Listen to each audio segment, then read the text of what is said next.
This is not just a question of NEET, it is in all the major examinations. The minister has blamed everybody except himself. The Indian examination system is a fraud. If you're rich and if you have money, you can buy the Indian examination system.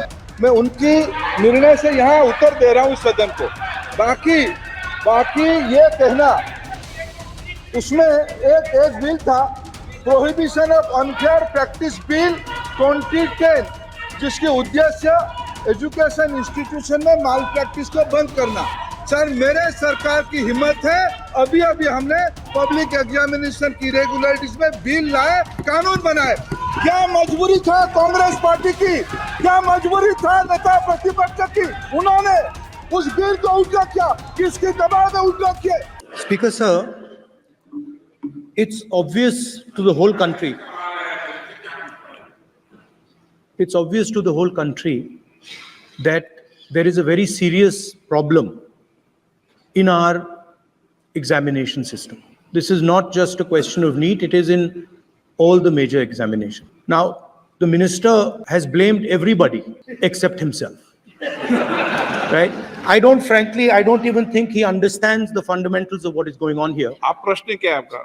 आ रहा हूं sir. ये मैं question को setup कर रहा हूं। प्रश्न पूछते हैं। ये the issue is that there are millions of students in this country who are extremely concerned at what is going on and who are convinced that the Indian examination system is a fraud.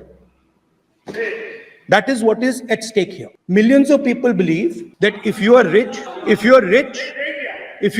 and if you have money, you can buy the Indian examination system. And by the way, and this is the same feeling that the people in the opposition have. And that is why we are asking some very simple questions to Honorable Minister. Number one, as this is a systemic issue, what exactly are you doing to fix this issue at a systemic level? Yes. That's the first question. Okay. Question में चल रहा है please. अब मैं मंत्री जी, मैं एक बार बोल दूं इस बात पे? चलो मंत्री जी, आप शॉर्ट में जवाब दो, फिर मैं बोल ही देता हूँ। आज आप शॉर्ट में जवाब देना। अध्यक्ष महोदय, मेरे जो शिक्षा है, मेरे जो संस्कार है, मेरे जो सामाजिक जीवन है, मेरे को मेरे राज्य की, मेरे सूबे की जनता की स्वीकृति मिली है। मैं किसी की, मेरे बौद्धिक और मेरे संस्कार की सर्टिफिकेट मेरे को सारी सदन में किसी से नहीं चाहिए। देश की प्रजातंत्र में चुन के मेरे नेता प्रधानमंत्री मोदी जी को प्रधानमंत्री की भूमिका दिया है। मैं उनकी निर्णय से यहाँ उत्तर दे रहा हूँ सदन को।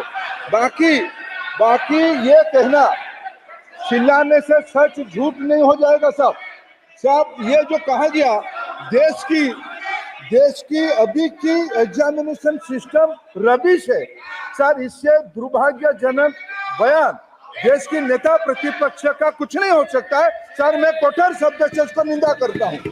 बाकी रहा, मैं सर आपके सामने, आपके माध्यम से देश के सामने सर एक तथ्य रखता हूँ सर। जिन्होंने रिमोट से सरकारें चलाई है, 2010 में 3 बिल आया था सर शिक्षा सुधार के लिए।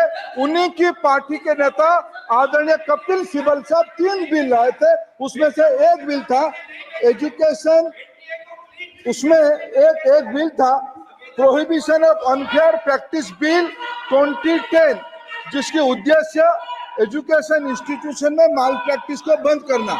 सर, मेरे सरकार की हिम्मत है, अभी हमने पब्लिक एग्जामिनेशन की रेगुलरिटीज में बिल लाए, कानून बनाए। क्या मजबूरी था कांग्रेस पार्टी की? क्या मजबूरी था नेता प्रतिपक्ष की? उन्होंने उस बिल को उल्टा किया, किसके दबाव में उल्टा किया? क्या निजी मेडिकल कॉलेज की दबाव में, उनकी घूसखोरी की दबाव में उन्होंने उस बिल को उल्टा किया था? सच सुनने की सामने है ये। मैं किसी की विद्वता पे प्रश्न नहीं उठाता हूं, लेकिन सच 2010 में शिक्षा सुधार की बिल उन्हीं की सरकार ने लाया था, दबाव में उन्होंने उल्टा किया। ये हमको प्रश्न पूछते हैं।